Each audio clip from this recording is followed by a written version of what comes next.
Assalamualaikum warahmatullahi wabarakatuh. Perkenalkan, nama saya Cahaya Saputri Alifa dari fase F111. Ini adalah video tugas saya Mapel Pendidikan Agama Islam, di mana video ini saya menjelaskan materi bab 5 mengenai peradaban Islam pada masa modern. Sebelum itu, saya membagi materi ini menjadi beberapa bab. Yang pertama yaitu kondisi Islam pada masa modern. Sebelum masuk ke masa modern, pembaharuan Islam terbagi menjadi 3 periode, yaitu periode klasik, periode pertengahan, dan periode modern. Periode klasik terjadi pada tahun 650 sampai 1250 Masehi. Dan periode ini terbagi menjadi 2 fase, yaitu fase ekspansi dan fase disintegrasi. Fase ekspansi, integrasi, dan puncak kemajuan yaitu fase menyebarnya Islam dengan pesat melalui Afrika Utara sampai ke Spanyol dan dari Persia sampai ke India. Yang kedua yaitu fase disintegrasi, yaitu fase umat muslim mulai pecah karena masalah politik.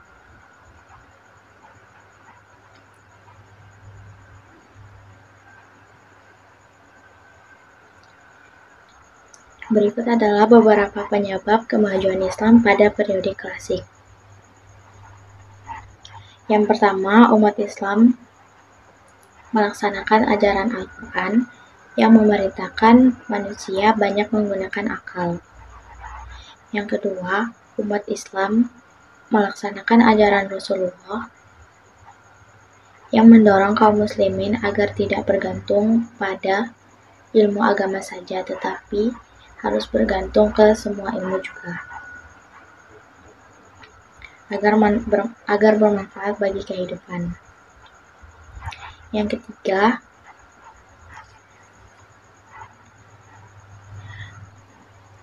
ketiga, umat Islam mengembangkan ilmu agama dengan ijtihad dan mengembangkan ilmu sains.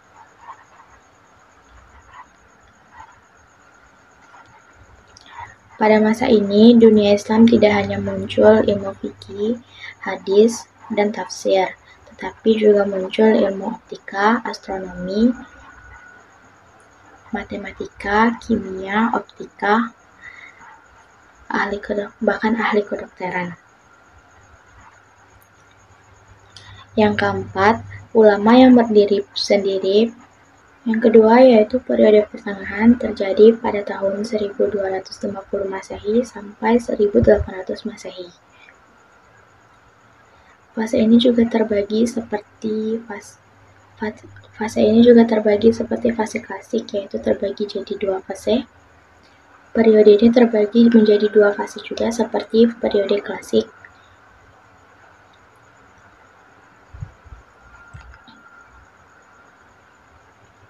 Periode pertengahan terjadi dari 2 fase. Periode pertengahan terbagi menjadi 2 fase juga seperti periode klasik. Yang pertama yaitu fase kemunduran pada tahun 1250 sampai 1500. Fase ini lanjutan dari fase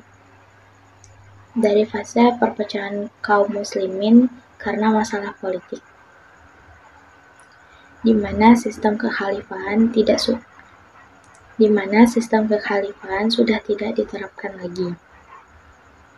Yang kedua yaitu fase 3 kerajaan besar.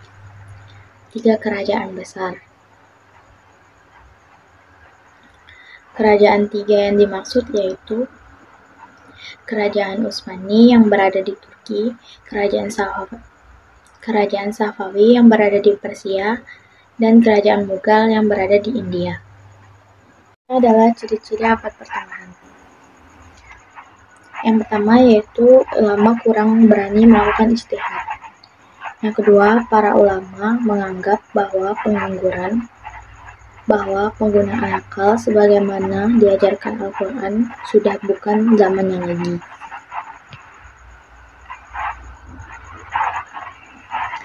Dan ulama pada periode ini menerima karya-karya yang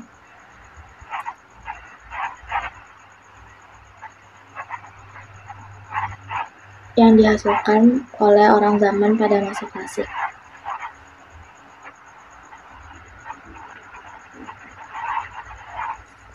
Dan juga banyak ulama yang tidak lagi berani berdiri sendiri tetapi bergantung pada penguasa. Para ulama hanya sibuk pada ilmu agama saja, sehingga ilmu umum cenderung lenyap. Ilmu yang datang dari warisan barat, ilmu yang datang dari dunia barat tidak lagi dikenal sebagai warisan barat. Tidak lagi dikenal sebagai warisan Islam di zaman sebelumnya. Dalam kondisi keterpurukan, para ulama sadar atas derita kemunduran yang dialami oleh umat Muslim. Oleh karena itu, pada masa ini muncul para ulama dengan pemikiran yang luas, bertujuan memajukan umat Muslim sehingga dunia Islam dapat mengejar kemajuan dunia Barat. Periode modern terjadi pada tahun 1800 sampai sekarang. Fase ini, setelah abad pertengahan, umat Islam mulai memasuki abad modern. Masa modern disebut juga sebagai masa pembaharuan. Masa pembaharuan merupakan masa kebangkitan semua umat Muslim, di mana umat Muslim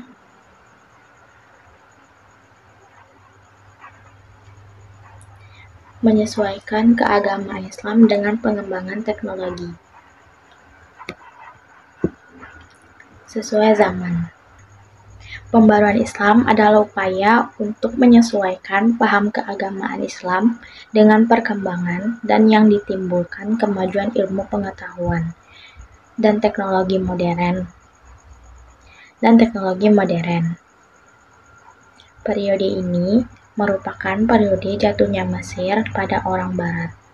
Periode inilah yang membuat pembaruan Islam muncul sebagai bentuk kebangkitan Islam.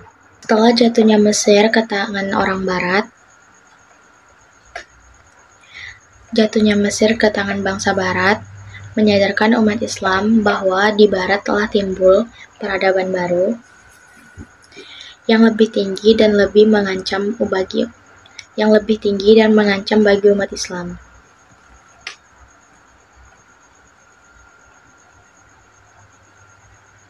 Berbagai ilmu pengetahuan yang dikuasai, bangsa Eropa melakukan penjelajahan di bumi. Jadi orang-orang di bumi itu semuanya dijajahnya mungkin kayak gitu. Orang-orang Eropa berhasil menemukan daerah-daerah baru. Seperti pada tahun 1469 Masehi, Bartholomeus Dias menemukan Tanjung Harapan di benua Afrika.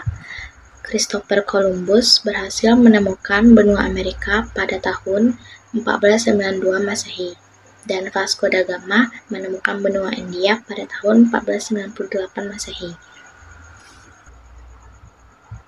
Sejak abad ke-16 sampai ke-20, dunia Islam mengalami periode pergolakan yang berkepanjangan. Kaum muslimin berjuang mengatasi kemunduran masyarakatnya pada abad ke-19. Beberapa bagian dunia Islam terjadi serangkaian gerakan kebangkitan, namun berbeda dalam hal-hal gerakan di mana memiliki semangat yang sama, yaitu merupakan gerakan yang diilhami oleh kepentingan terhadap kondisi dan nasib kaum muslimin, serta sama-sama yakin bahwa obatnya adalah berupa pemurnian masyarakat serta jalan hidup masyarakat dengan cara berupa pemurnian masyarakat serta cara hidup masyarakat berupa kembali dengan Al-Quran dan As-Sunnah. Pada abad modern ini, gerakan modern Islam menjawab tantangan intelektual dan politik hegemoni Barat, terdorong untuk menjembati jurang antara warisan Islam dan kemerdekaan. dan kemodernan. Pada satu sisi, Islam mengilhami gerakan nasionalisme di satu negara, dan pada sisi lain mendorong bangkitnya modernisme Islam. Kesadaran untuk melepaskan diri dari kelemahan dan dominasi negara-negara barat telah melahirkan pembaruan pada masa di mana kaum muslimin berupaya melakukan pembaruan di dunia Islam, yaitu disebut dengan masa modern. Selanjutnya yaitu tokoh-tokoh Islam pada masa modern. Yang pertama yaitu Rifa'ah Baidawi Rafi'at At-Tahtawi. Pemerintahan beliau pada tahun 1801 sampai 1873 Masehi.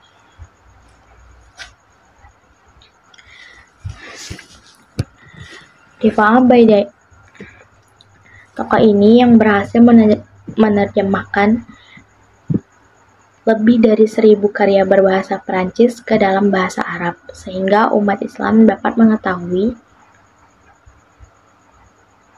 ilmu-ilmu yang membagi kemajuan bagi bangsa Barat. Rifa'ah juga merupakan pimpinan majalah Al-Waqai' Al-Misriyah yang didirikan oleh Muhammad Ali Pasha sebagai media untuk menyebarkan ide-ide pembaruan dan pemikiran-pemikiran Barat. Yang kedua yaitu Muhammad Ali Pasha pada tahun 1765 sampai 1849 Masehi.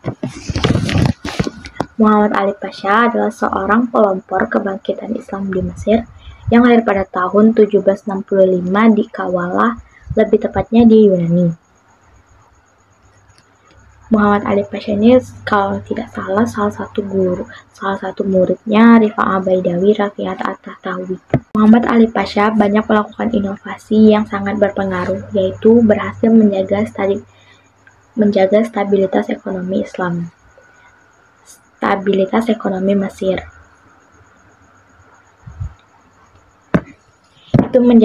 Itu menjadi sebab munculnya tokoh pembaharuan berikutnya. Yang ketiga yaitu Muhammad Abduh. Muhammad Abduh pemerintahan pada tahun 1849 sampai 1905 Masehi. Yang keempat yaitu Rashid Ridha pada tahun 1865 sampai 1935 Masehi. Muhammad Rashid Ridha lahir pada tanggal 23 September 1865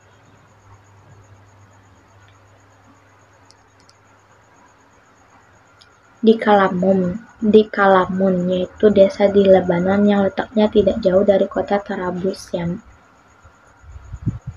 suatu desa di Lebanon. Rashid Ridha adalah manusia yang berpikir bebas, tidak mau menerima suatu pemikiran yang tidak masuk akal, dan ia juga memiliki naluri yang kokoh. Baginya, akal dapat digunakan dalam hal yang berkenaan dengan hidup masyarakat dan tidak terhadap hal-hal yang berkenaan dengan ibadah. Yang kelima yaitu Sultan Mahmud II, masa pemerintahannya pada tahun 1785 sampai 1839 Masehi.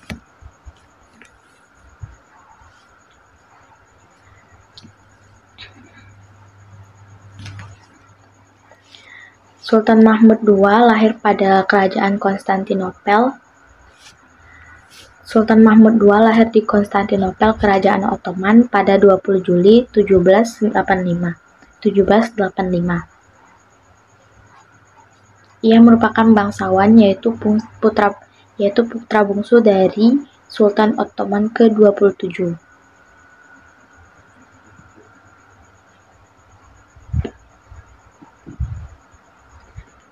Pada Mahmud berusia 23 tahun, terjadi sebuah konflik besar di dalam istana, di mana saudara tirinya membuat rencana eksekusi untuk sepupunya. Pemimpin pemberontakannya adalah Alemdar Mustafa Pasha.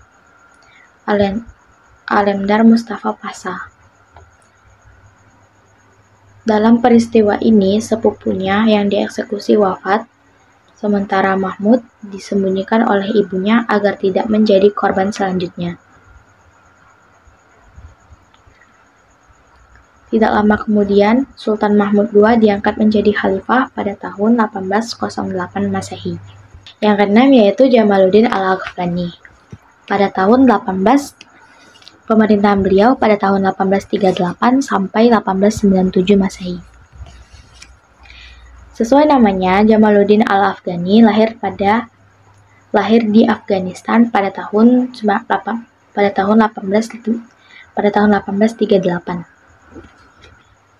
Awalnya Al-Afghani resah dengan umat Islam yang tidak pernah bersatu, dan dia mengumandangkan ide Jamiah Islamiyah dengan membuka pintu ijtihad dan melakukan gerakan kembali kepada Islam yang murni, yaitu Al-Quran dan As-Sunnah. Yang ketujuh yaitu Muhammad Iqbal pada tahun 1877 sampai 1893 sampai 1938. Muhammad Iqbal juga merupakan bangsawan. Dia lahir di Sialkot pada tahun 1877. Dia merupakan kasta kaum Brahmana. Lebih tepatnya Brahmana Kashmir.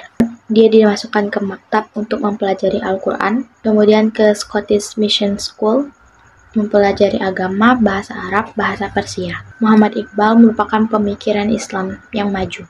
Yang kedelapan yaitu Kiai Ahmad Dahlan. Kiai Ahmad Dahlan merupakan salah satu wali songo di Indonesia. Dia lahir di Yogyakarta pada tahun 1868. Memiliki nama asli yaitu Muhammad Darwisi. Kiai Ahmad Dahlan yaitu pendiri Muhammadiyah. Yang kesembilan yaitu Kiai Hasyim Asy'ari. Memiliki nama yang panjang yaitu Muhammad Hasyim bin Asy'ari bin Abdul Wahid bin Abdul Halim bin Abdul Rahman bin Abdullah bin Abdul Aziz bin Abdul Fattah bin Maulana Ishaq bin Ainul Yakin. Pada tahun 1903, murid-murid dari Syekh Ahmad Khatib Al-Minangkabawi, seorang ulama bangsa Indonesia, di Mekah mendapat kedudukan mulia di kalangan masyarakat dan pemerintahan Arab. Murid-murid dari Syekh Ahmad inilah yang menjadi pelopor gerakan pembaharuan di Indonesia, pembaharuan di Minangkabau, dan akhirnya berkembang ke seluruh Indonesia. Murid-muridnya antara lain yaitu Syekh Haji Abdul Malik Karim Amrullah. Murid-muridnya antara lain yaitu Buya Hamka, Syekh Daud Rashidi, Syekh Jamil Jamaik, Syekh Jamil Jambik, dan Kiai Ahmad Dahlan, yaitu pendiri Muhammadiyah. Selanjutnya yaitu pengaruh Islam pada masa modern bagi Indonesia. Pembaruan di negara-negara Timur Tengah tidak hanya tersebar di bagian mereka sendiri, tetapi juga tersebar sampai ke Indonesia. Yang pertama, pembaruan yang dilakukan oleh Jamaluddin Al-Afghani dan Syekh Muhammadin Abdul Wahab sampai juga ke Indonesia, terutama terhadap tokoh-tokoh mereka yang dikenal dengan nama Haji Miskin, Haji Piaubang, dan Haji Sumandi.